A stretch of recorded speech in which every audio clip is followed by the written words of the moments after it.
Okay, let's start today's session. Bismillah ar-Rahman ar-Rahim. Um Welcome to this session number 7, uh, which is basically part of the first boot camp of this training program. The first boot camp is basically focused on developing the conceptual side of entrepreneurship, and this boot camp is titled the Concept Drive. और basically इस boot camp के अंदर हमारा जो ज़्यादा जोर है और ज़्यादा जो फोकस है और जो हमारी जो स्ट्रगल है इस बूट कैंप के अंदर, इसमें कॉन्सेप्चुअली एंटरप्रेन्योरशिप के हवाले से जो मेन मॉड्यूल्स हैं उसके हवाले से एक क्लैरिटी लाना है माइंडसेट के अंदर। तो इसमें हमने शुरू के अंदर थोड़ी बहुत डिस्कशन जो है वो एंटरप्रेन्योरशिप के जो ट्रेडिशनल मॉडल है या जो हमारी अंडरस्टैंडिंग है एंटरप्रेन्योरशिप की, जनरली उस पर बातचीत की कि हम एंटरप्रेन्योरशिप को कैसे डिफ़ाइन करते हैं।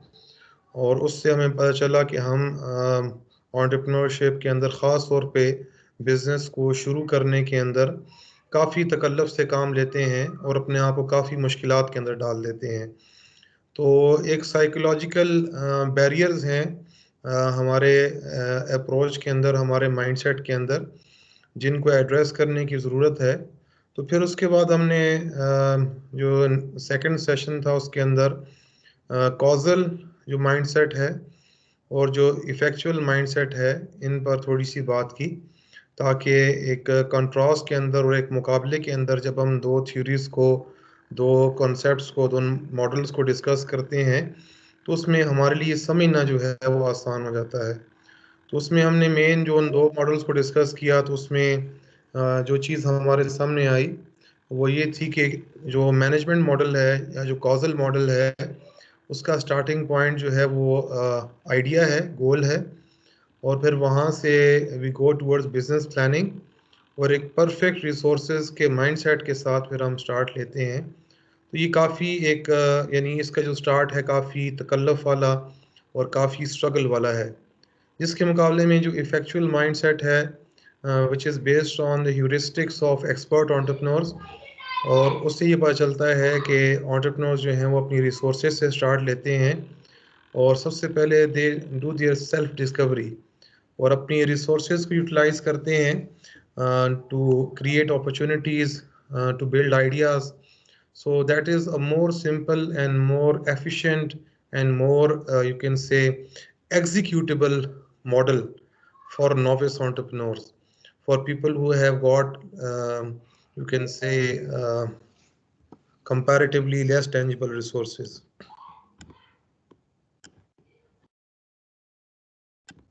उसके बाद फिर हमने थोड़ा बहुत जो इफेक्चुएशन की फ़िलॉसफी है, हमारा थर्ड सेशन थोड़ा बहुत इफेक्चुएशन के ऊपर था कि ये एक ऐसा अहम मॉडल है जो नोविस एंटरप्रेन्योर्स के लिए एक इजी अप्रोच है, इजी लॉजिक है, इजी टू यूज़ है, इजी टू आप ये कह लें कि to start a journey.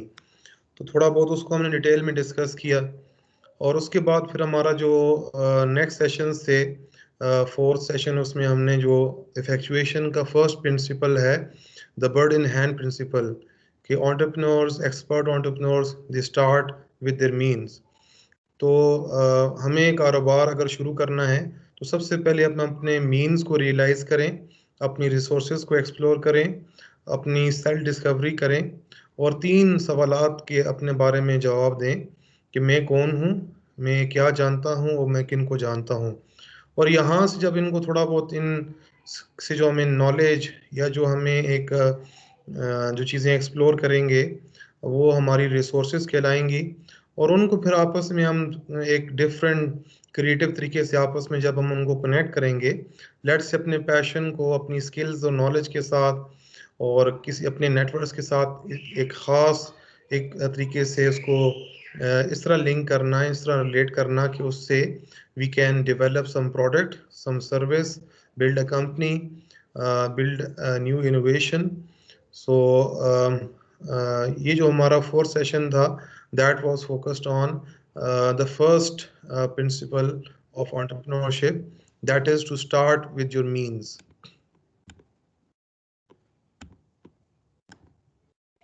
Then जो हमारा जो fifth session था, that was basically focused on detailing the second principle of effectuation, which is the affordable loss principle, जिसके अंदर हमने ये बात सीखी कि एक्सपर्ट एंटरप्रेन्योर जो हैं they are not risk takers, जिस तरह हम उनको डिफाइन करते हैं कि वो बहुत बड़े रिस्क लेते हैं, बल्कि एक्सपर्ट एंटरप्रेन्योर्स की जो अप्रोच है वो हमारी जिस तरह की सोच है उससे डिफरेंट है। हम तो एक प्रॉफिट बेस्ड पर किसी भी बिजनेस को सिलेक्ट करते हैं और उसमें इन्वेस्ट करते हैं, लेकिन एक्सपर्ट एंटरप्रेन्योर्स जो तजर्बेकार और समझदार बिजनेसमैन होते हैं वो हमेशा लॉस को सामने रखते हैं और लॉस की बेसिस के ऊपर डिसीजन लेते हैं। उनके डिसीजन का क्राइटेरिया ये होता है कि वो इतनी इन्वेस्टमेंट करते हैं, इतना डिसीजन लेते हैं कि जिसमें इन केस अगर आपको नुकसान हो जाए, आपको लॉस हो, तो वो बर्दाश्त के काबिल बर्दाश्त हो, वो बेरेबल लॉस हो।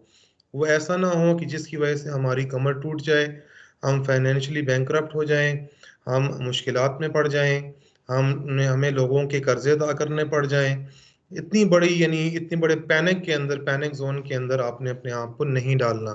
तो शुरू में आपने सिर्फ एक एक्सपेरिमेंट करना है, एक आइडिया को लेकर उसको टेस्ट करना है।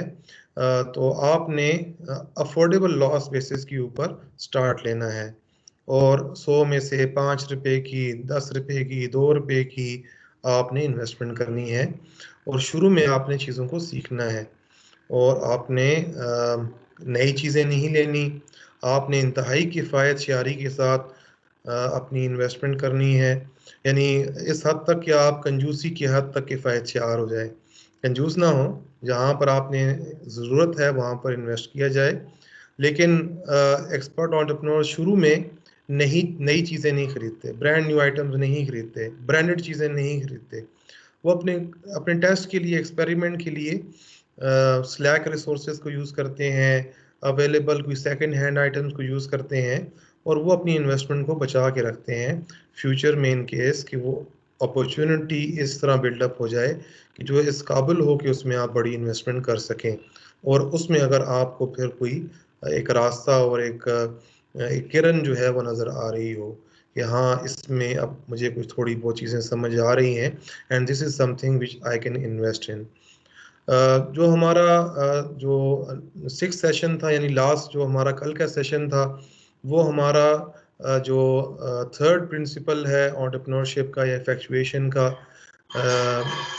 वो ये था कि हमने अपने आप को, हम अपनी सोच को लिमिट नहीं करना किसी एक आइडिया के अंदर। जिससे हमने एक आइडिया को लेकर हमने अगर स्टार्ट किया है, एक्सपेरिमेंट किया है, तो चीज़ें अगर उस तरह अनफोल्ड नहीं हो रही, वो आइडिया आगे क्लिक नहीं कर रहा, so fail fast and fail cheap, सस्ता आपने अपने आप को फेल करना है। लेकिन एक्शन एक ऐसी अमेजिंग, यानी एक ऐसा अमेजिंग चीज़ है, आपका जो प्लंज है लोगों से इंटरेक्ट करना, this is something so amazing कि इसके ज़रिए से आपको नई अपॉर्चुनिटीज़ का और या उस आइडिया को आपने कैसे चेंज करना है, कैसे शेप करना है, तो वो आप उसमें सीख जाते हैं और आपको नई अपॉर्चुनिटीज़ नज़र आ रही होती हैं। तो इन केस कि अगर आपकी एक अपॉर्चुनिटी क्लिक नहीं करती, so there are other opportunities also जिनके बारे में आप पहले नहीं आप सोच पा रहे थे, वो पहले आपको समझ नहीं आ रही थी या वो आपकी आइडियाज़ और आपकी प्लानिंग और उसका हिस्सा नहीं थी। लेकिन एक्शन के बाद, लोगों से बातचीत करने के बाद आपका माइंडसेट थोड़ा सा ब्रॉड हुआ, आपको नए लोग मिलना शुरू हुए, आपको नई अपॉर्चुनिटीज, नए सरप्राइजेस से आपको जो है वो सामना करना पड़ा। So expert entrepreneurs when they start taking action, they when they interact with people, so they face surprises, they face contingencies, they face uncertainties। वो नई चीज़ों के से और नए नए कॉन्सेप्ट से, नए नए लोगों से और नए नए मॉडल्स उसके सामने आते हैं और नए कारोबार के मौके उनके सामने आते हैं। तो उनसे आपने जो है अपनी नज़र को जो है वो फेरना नहीं है। अपनी सोच को आपने ऐसा नहीं करना कि आपने सिर्फ जिस आइडिया से स्टार्ट लिया है तो उसी पे आप अपने आप इतना फोकस कर लें कि आप बाकी अपॉर्चुनिटीज जो इमर्ज हो रही हैं और जो बाकी रास्ते आपके लिए खुल रहे हैं, उससे अपने आप को आप जो है वो ब्लाइंड कर दें, उनसे आंखें बंद कर दें। तो बाकी जो सरप्राइजेस हैं इनसे आपने पहलू तही नहीं करनी। ये surprises they are good, they are not bad, they are basically ये अल्लाह ताला आपके लिए नए रास्ते खोल रहा है, ये नई दुनिया आपके लिए जो है शायद उसके रास्ते बन रहे हैं। ठीक है, तो जो चीज़ें आ रही हैं, सो जो चीज़ें बिल्डअप हो रही हैं, तो उसी तरह आपने अपने आप को, अपनी सोच को, अपनी इंट्रैक्शंस को उस तरह आगे बिल्डअप करते जाना है। ठीक है, so if nature provides you with lemons then make lemonade. Don't limit yourself कि I have developed an idea of apple jam and you are not getting apples, you are getting lemons when you interact with people. So go for lemonade and उसको छोड़ दें, apple jam को छोड़ दें. Okay, so don't fall in love with an idea, don't get limited uh, in an idea, or try to be you can say more flexible. And और दूसरी बात जब हमने ये बात की कि every interaction is a new interaction, every event is a new event, every person is a new person, and every interaction with the same person is a new interaction. Okay, तो आप आने वाली घड़ी को as a surprise, as a new thing आप उसको treat करें, तो आप परेशान नहीं होंगे। ठीक है, जिस तरह बिजनेस प्लान है तो वो एक लीनियर दुनिया है, वो यानी हम कहते हैं कि ये हमने स्टार्ट करेंगे और ये कामयाबी हो जाएगी। जो रियलिटी है वो ऐसी नहीं है। ओके, जब हम दुनिया में निकलते हैं, प्रैक्टिकल दुनिया ऐसी नहीं है। Okay, it is not linear, it is circular, it is dynamic, it is you can say unpredictable, it is uncertain. Okay, so expert entrepreneurs, they are always, their mind is shaped, their mindset is basically developed for surprises, ready for surprises, they live in surprises, they breathe in surprises. Okay, सो अपने आप को आपने mindset के हवाले से open रखना है, and be open to new ideas, new opportunities, new concepts. Okay, जो आपके सामने रास्ते खोलते हैं, न्यू अपॉर्चुनिटीज।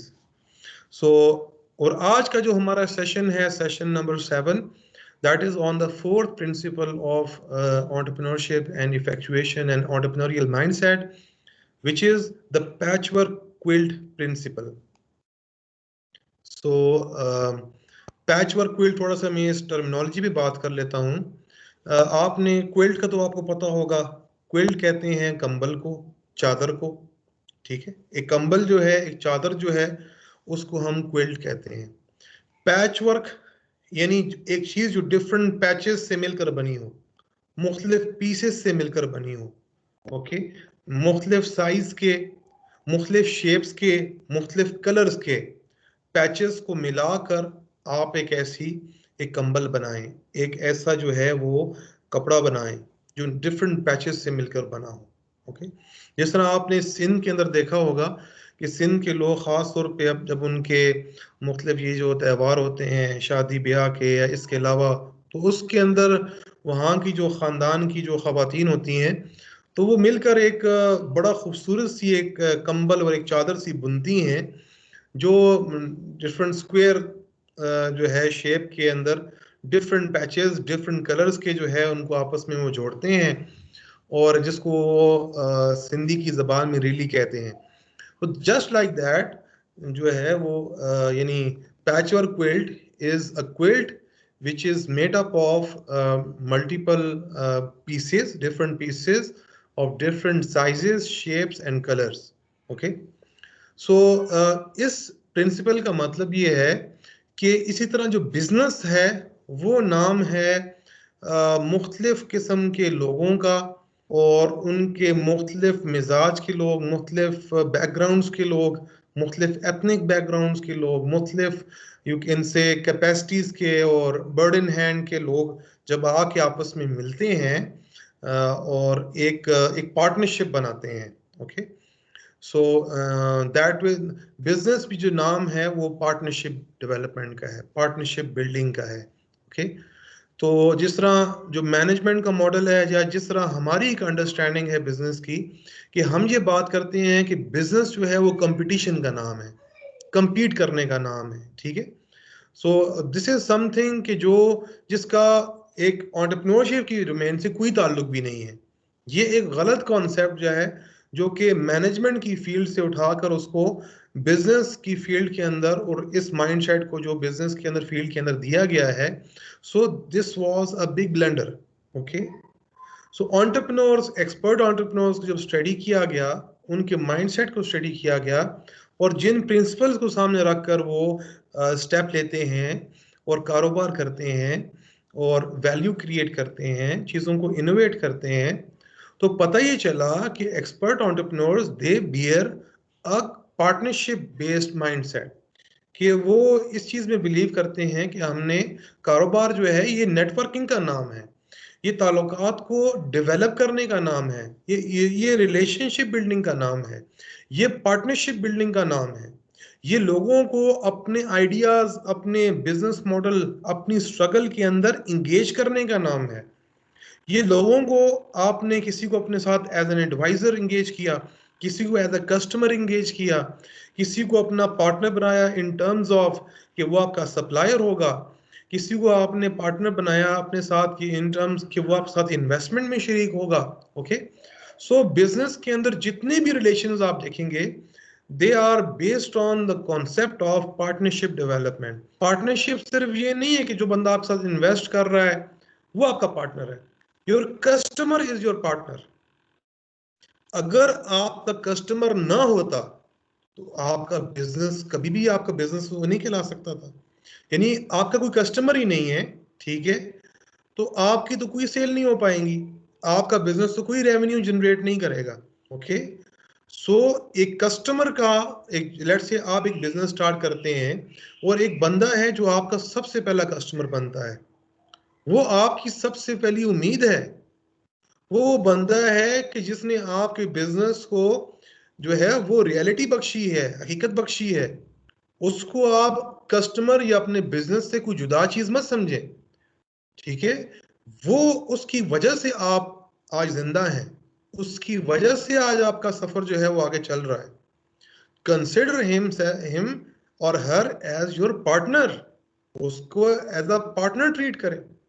ओके, सो जो जिस तरह हमने शुरू में एक बात की थी कि प्रोफेसर सारा Saraswati, who is the guru of this model of effectuation or the pioneer of this model of effectuation, she said that उन्होंने जब रिसर्च की और एक्सपर्ट एंटरप्रेन्योर से इंटरव्यूज किए, उनको स्टडी किया, उनको ऑब्जर्व किया, तो उन्होंने ये चीज सीखी कि एक्सपर्ट एंटरप्रेन्योर ये बिलीव करते हैं कि collaborative mindset is a resource, is your bird in hand.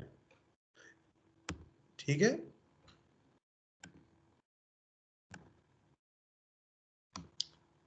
Ji slide आपको शो हो रही है या बंद हो गई है?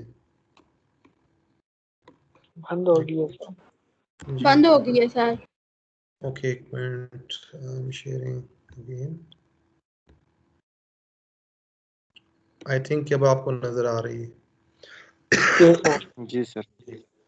सो प्रोफेसर सारा सरस्वती उनका एक जबरदस्त ये स्टेटमेंट है, ये एक्सपर्ट एंटरप्रेन्योर्स का ये एक जबरदस्त उनका माइंडसेट है कि collaborative mindset is a resource.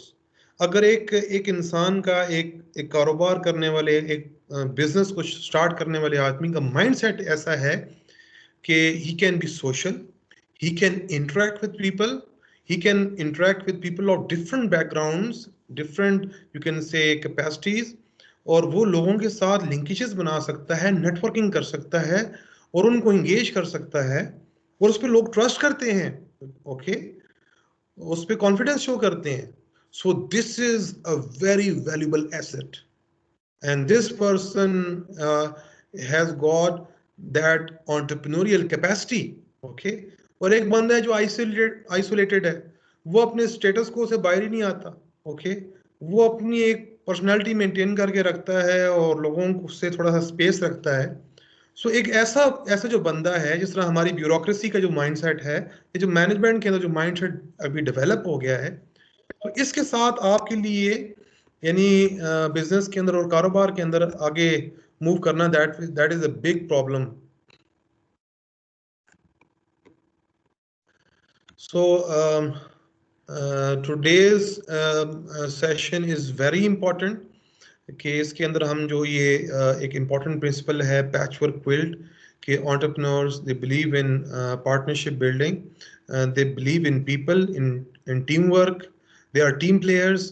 Okay इसका एक और टाइटल भी है जिसको मैंने यहाँ पर मेंशन नहीं किया, ये आपको लिटरेचर के अंदर या तो पैचवर्क क्विल्ट के नाम से आपको ये प्रिंसिपल नजर आएगा, या इसको हम द क्रेजी क्विल्ट भी कहते हैं. Crazy quilt, CRAZY, crazy quilt. यानी जिस तरह हमने बात की ना, इस तरह लेमोनेड प्रिंसिपल के अंदर के यानी entrepreneurs they will experience surprises. उन सरप्राइजेस के अंदर एक ये चीज है कि आपको एक ऐसे लोग आपको मिलेंगे when you will start your business and start interacting with people. और जब आप पहला कदम उठाएंगे, उस पहला कदम उठाने के बाद आपको ऐसे लोगों से मुलाकात होगी, ऐसे नेटवर्क्स आपके डेवलप हो जाएंगे, that will be crazy for you, जिसको आप सोच भी नहीं सकते थे. ओके जिस तरह क्या नाम है, यानी इस रास्ते में इतनी बरकत है और इसमें जो डेवलपमेंट है वो इतनी रैपिड हो जाती है कि आप जिस तरह इफेक्चुएशन के अंदर आप छोटे छोटे कदम तो उठाते हैं, लेकिन उनके जो यानी उसका जो इम्पैक्ट है इतना मल्टीपल फोल्ड्स है, और उसके जो आउटपुट्स हैं और उसके जो इम्पैक्ट्स हैं वो आप जब 6 महीने के बाद, 1 साल के बाद उनके बारे में सोचते हैं, या 2 साल के बाद जब उनके बारे में सोचते हैं, तो यू डोंट बिलीव कि ये इतनी बड़ी बड़ी चीजें मैंने किस तरह अकॉम्प्लिश की. लेकिन that was the power of दो स्मॉल इफेक्ट्स, दो small steps which you took in the resources you have or had. तो क्या नाम है, so this principle is also known as the crazy quilt principle or the patchwork quilt principle. So this is the fourth principle of effectuation. So ये हमने थोड़ी सी उस दिन discuss की थी, तो इसमें इंशाल्लाह चीज़ें आज हम डिटेल में डिस्कस करते हैं आगे. ओके पैचवर्क क्विल्ट की जो अगर मैं उसको समराइज कर दूं, इस पूरे जो कॉन्सेप्ट है, तो उसमें हम एक तो जो इसके अंदर जो कॉन्सेप्ट लेकर आएंगे, that is the concept of को क्रिएशन, जिस तरह आप यहाँ पर नजर आ रहा है. Okay this co-creation is one important aspect of this partnership building. Okay फिर इसको हम आगे डिस्कस करते हैं. then getting the pre-commitments कि आप लोगों से, अभी मैंने आपसे कहा ना कि you're off and you are selling your idea. अभी आपने प्रोडक्ट बनाए नहीं और आपने आइडिया जाके सेल कर दिया. आपने अपने अंकल से, अपने दोस्त से जाके बात की कि मैं ये कारोबार शुरू कर रहा हूँ, I am very passionate about this, और अंकल ये आपको इस तरह बेनिफिट देगा, और ये देखिए मैं आपके लिए एक ऐप बनाने जा रहा हूँ जो आपके बिजनेस को बहुत आगे ले जाएगी और आपके लिए अपने फाइनेंसेस को और आप इन चीज़ों को मैनेज करना आसान हो जाएगा. अंकल ने जब देखा कि ये बच्चा जो है, मेरा भतीजा, मेरी भतीजी, कितने ये पैशनेट हैं और कितना ये एक होपफुल हैं और अपनी कितने मेहनती हैं.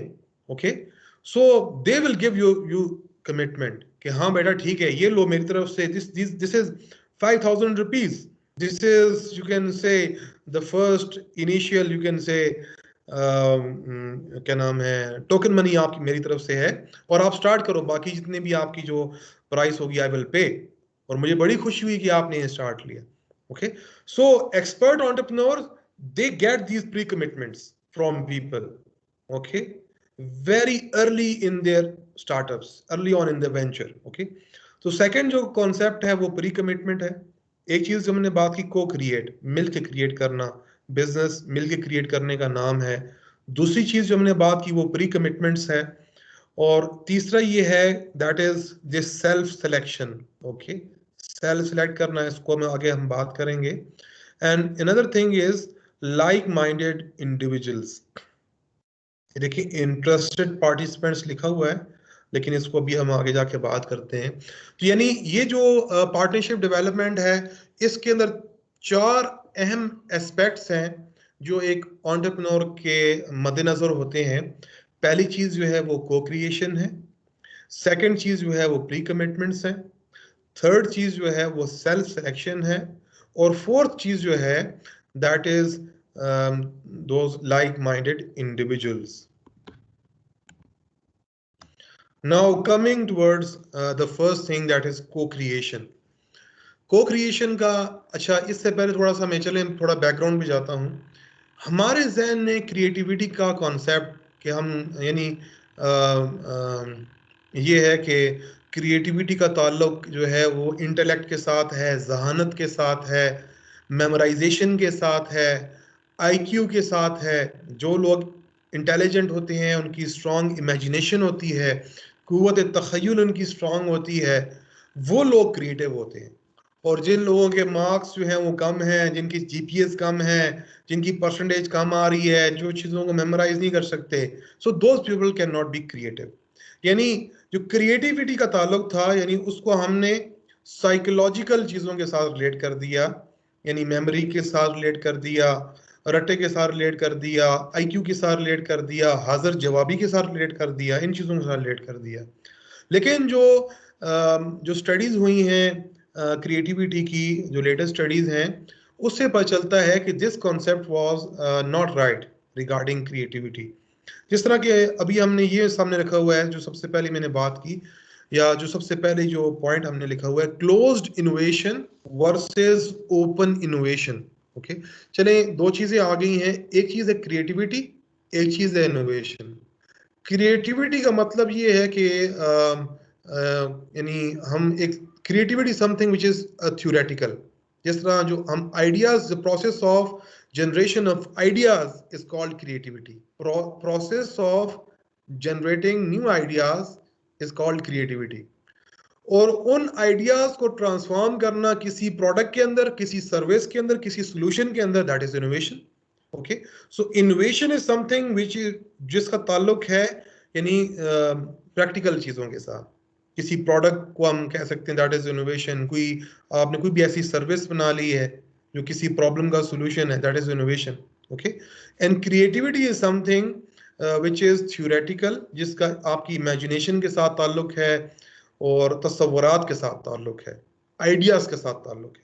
ठीक है, यानी हम ये कह सकते हैं कि जो क्रिएटिविटी है वो इनोवेशन की फिलॉसफी है। ओके, और इनोवेशन बेस करती है क्रिएटिविटी के ऊपर।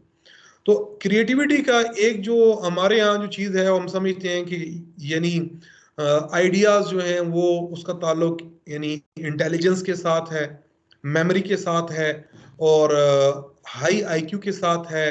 ठीक है, लेकिन जो लेटेस्ट स्टडीज हुई उनसे पता चला कि ऐसी चीज़ नहीं है। उसको थोड़ा सा हम डिस्कस कर लेते हैं। क्रिएटिविटी और इनोवेशन के हवाले से जो एक पहले कॉन्सेप्ट था, that is the concept of closed innovation.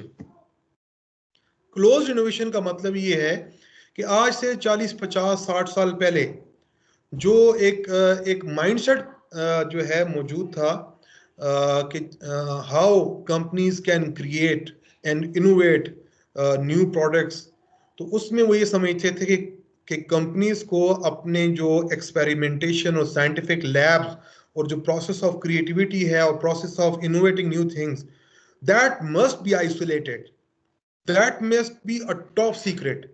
यानी वो जो आप कोई एक्सपेरिमेंट्स कर रहे हैं, नई टेक्नोलॉजीज पे काम कर रहे हैं, that must be something which must be a top secret, that must be something जो कि कॉन्फिडेंशियल होनी चाहिए, जो लोगों की और बाकी आपकी जो कंपटीटर्स हैं उनकी नजरों से ओझल होनी चाहिए, आप किसी को पता नहीं चलना चाहिए। और जब आपकी वो चीज तैयार हो जाए तो आप एक सरप्राइज के साथ, और बिल्कुल आपके कंपटीटर को पता ना चले और उसके भांपने से पहले आप उस मार्केट के अंदर अपनी प्रोडक्ट को ले आए, you become a market leader, और उसके जरिए से you can get the market share and good profit from the market. Okay, तो ये क्लोज्ड इनोवेशन का कॉन्सेप्ट था कि चीज़ों को आइसोलेट रखा जाए, लोगों से इंटरेक्ट ना किया जाए। यानी जब एक चीज़, एक टेक्नोलॉजी बनाई जा रही है, वो डेवलप हो रही है, वो इवॉल्व हो रही है, तो उस टाइम पर उस टेक्नोलॉजी का जो प्रोसेस है उसको हर किस्म के स्टेक होल्डर से, चाहे वो कंपटीटर हो, चाहे वो कस्टमर हो, चाहे वो आपके सप्लायर्स हो,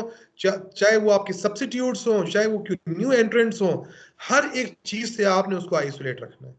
ओके, उसकी एक जबरदस्त एग्जांपल जो है, आपने जीरोक्स कंपनी का नाम सुना होगा, मैंने एग्जांपल नीचे लिखी हुई है। जीरोक्स का एक साइंटिफिक लैब थी जो इसी किस्म की इनोवेशंस और क्रिएटिविटी पे काम करते थे, जिसका नाम था xerox park, DARC park. Okay, that was a creativity and scientific and innovation lab of that Xerox company, जिसमें उनका मेन कॉन्सेप्ट ये था कि नए इनोवेशंस और टेक्नोलॉजीज और यानी उस पे काम की टेक्नोलॉजीज को इवॉल्व किया जाए, लेकिन एक आइसोलेटेड इन्वायरमेंट के अंदर। हमारे जो साइंटिस्ट हैं, हमारा वो जो ओवरऑल जितना भी जो लैब्स हैं, वो टोटली यानी उसके बारे में they must be top secret and confidential. Okay, तो कहते हैं कि हमारा जो मॉडर्न ईरा है, वो जिन 8.5 इन्वेंशंस की बेसिस के ऊपर उसको हम मॉडर्न ईरा कहते हैं, वो 8.5 इन्वेंशन सारी की सारी इस साइंटिफिक लैब के अंदर तैयार हुई। ओके, लेकिन एक बड़ा मसला उसमें ये हो गया कि जीरोक्स कंपनी ने इन 8.5 इन्वेंशन से कोई कमर्शियल जो बेनिफिट है वो एक्सट्रैक्ट नहीं कर सकी। और उसका सबसे बड़ा मसला ये था कि they were isolated from the market and they didn't know how to commercialize that product, that new technology। ठीक है, और कहते हैं कि जितनी भी टेक्नोलॉजीज एप्पल के पास और माइक्रोसॉफ्ट के पास और ये डिफरेंट कंपनीज के पास आई हैं, ये तमाम की तमाम टेक्नोलॉजीज की जो रूट्स हैं, आपको जीरोक्स पार्क जो है साइंटिफिक लैब उसके अंदर नजर आएंगी। मैंने ये एक लिंक भी यहाँ पर रख दिया, you can study about this concept. इसके ऊपर ये एक बुक भी है ओपन इनोवेशन के नाम से, उसके अंदर डिटेल में इस पर बात भी है। तो this was the concept of closed innovation, लेकिन with the passage of time पता चला कि दिस कॉन्सेप्ट वाज रॉन्ग। आप जब एक टेक्नोलॉजी पे काम कर रहे हैं, उस टेक्नोलॉजी को डेवलप कर रहे हैं, किसी प्रोडक्ट के डिजाइन को बना रहे हैं, उसकी फीचर्स को डेवलप कर रहे हैं, और आप अपने कस्टमर के साथ, जिसने उस प्रोडक्ट को यूज करना है, जिसने उसको यूज करके अपनी नीड को पूरा करना है या अपने प्रॉब्लम को सॉल्व करना है, उससे अगर आप आइसोलेट रहेंगे, सो यानी जो इस प्रोडक्ट के, इस टेक्नोलॉजी के जो फेलियर के चांसेस हैं when you launch this product in the market, they are much more high. और होता है ऐसी है कि 90-95% ऑफ द टाइम इस किस्म की टेक्नोलॉजीज जो अपनी डेवलपमेंट फेज के अंदर, ओके, वो आइसोलेटेड रहती हैं मार्केट से, स्टेक होल्डर से। ओके, तो वो क्या नाम है, अल्टीमेटली ये होता है कि दे आर फेलियर्स। बहुत कम उसमें ऐसी होती हैं कि जो कामयाबी की तरफ जाएं। लेकिन यहां पर एक सबक ये सीखा गया कि क्रिएटिविटी और इनोवेशन, ये नाम है आइडियाज को शेयर करने का, ये नाम है लोगों को अपने साथ इंगेज करने का। प्रोडक्ट डेवलपमेंट फेज के अंदर, टेक्नोलॉजी की इवॉल्व करने की फेज के अंदर, आपने अपने आइडियाज को, अपने क्या नाम है, अपने उस एवोल्यूशन को अपने कस्टमर्स के साथ, अपने सप्लायर्स के साथ, अपने डिफरेंट एडवाइजर्स के साथ, यू मस्ट शेयर दैट। और आपने उनको एतमाद में लेना है, क्योंकि अल्टीमेटली वो लोग हैं जिन्होंने उस प्रोडक्ट को किसी न किसी हवाले से जज करना है, उसको यूज करना है। Okay, and their opinion is very important. they will become your partners, make them partners in designing your product, in developing the business model of your company, okay, and in, let's say, branding of your product, in marketing of your product। okay, so this is the concept of open innovation। और आजकल ये चीज जो है वो आपको हर जगह नजर आएगी कि companies and good sensible companies and entrepreneurs, they engage people, they engage their audience, they engage their customers in the designing of a product, in designing of a service। okay, और इसके जरिए से उनको की इनपुट मिलती है, और वो मिस्टेक्स जो वो करके और बड़े रिस्क की वजह से वो बड़े फेलियर की तरफ जा सकते थे, तो वो छोटे से एक्सपेरिमेंट्स के अंदर वो एक वैल्यूएबल डेटा अपने डिफरेंट स्टेक होल्डर से लेकर उसको इनकॉर्पोरेट करते हैं, अपने प्रोडक्ट के डिज़ाइन के अंदर और अपने कॉन्सेप्ट के अंदर, प्रोडक्ट कॉन्सेप्ट के अंदर, अपने बिजनेस मॉडल के अंदर, and they are successful while they are in the process of developing their products. Okay, so is yani open innovation, or this is the concept of co-creation. The creation is the name of building collaborations. Creativity is the name of building collaborations, building partnerships, engaging people, and not being isolated from your different stakeholders and people who are interested in your you can say initiative. So yani sensible entrepreneurs and those entrepreneurs who are intelligent, who have a good common sense, they engage people, they they build networks even when they are in the development phase of their startup, their ideas, their prototypes, their products. So business is all about collaboration and co-creation. And as we said, that collaborative mindset is a resource. Now, यहाँ पर मैं आपको एक यानी जो creativity के different types हैं. For example एक पेंटर है, वो भी एक पेंटिंग बना रहा है तो एक चीज कोई चीज क्रिएट कर रहा है, लेकिन that is something which is static. उसके ऊपर वो रिहर्सल करता है अपने पेंट्स को किस तरह से यूज करना है. सो काफी उसके अंदर वो चीजों को डेलिबरेटली यानी क्रिएट करता है, चीजों को टाइम लेता है अपना. ओके, लेकिन एक क्रिएटिविटी वो है कि जो लेट्स से फॉर एग्जांपल आप ऑन द मूव करते हैं, जिसमें आपको रिहर्सल का मौका नहीं मिलता, जिसमें आपको अपनी गलतियों को ठीक करने का मौका नहीं मिलता. Let's say for example you are an entrepreneur, आपने एक बिजनेस स्टार्ट किया है, आपके पास एक प्रोडक्ट है, उस प्रोडक्ट को लेकर आप किसी अपने दोस्तों के अंदर, अपनी फैमिली के अंदर, अपने कॉलीग्स के अंदर आप उस प्रोडक्ट को लेके जाते हैं और उनके सामने उस प्रोडक्ट को सेल करते हैं. Okay, now selling is an interaction. आप लोगों से बात करते हैं. नाउ यू डोंट नो कि लोग आप आगे से कैसे रिएक्ट करेंगे, क्या क्वेश्चंस आपके ऊपर जो है they will pose, how what type of question they will do on you, किस तरह के क्वेश्चंस आप पर फ्लोट करेंगे. ओके, सो वो सारी चीजें जो हैं आपको उस वक्त यानी at that time, at that moment आपने उनको एड्रेस करना है.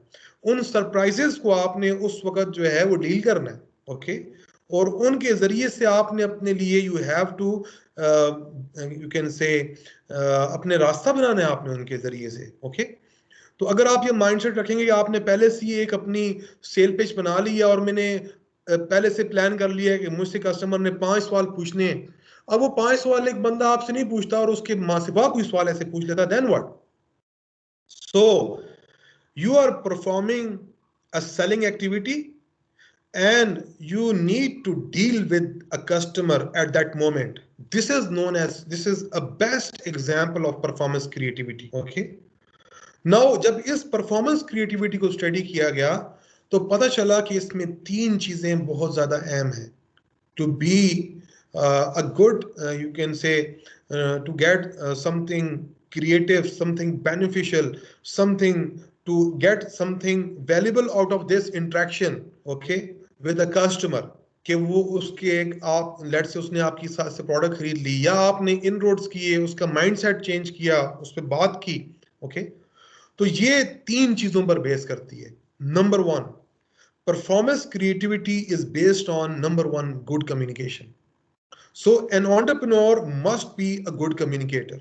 इस पर हमारा एक सेशन आएगा जब हम नेक्स्ट बूट कैम्प जो है कल का हमारा लास्ट सेशन है इस फर्स्ट बूट कैम्प का. उसके बाद जब हम प्रैक्टिकल चीज़ों के अंदर जाएंगे तो उसमें हम एक सेशन पे बात करेंगे थोड़ा सा, जिसमें जो इसी चीज़ पर फोकस करता है.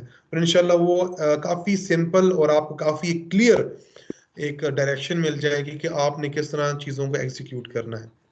सो एक this is the product performance creativity, यानी आपकी वो जो सेल्स पिच है, आप वो तब इम्पैक्टफुल हो सकती है, तब आप उसमें कामयाब हो सकते हैं कि आपकी कम्युनिकेशन अच्छी हो. नंबर 1, ठीक है.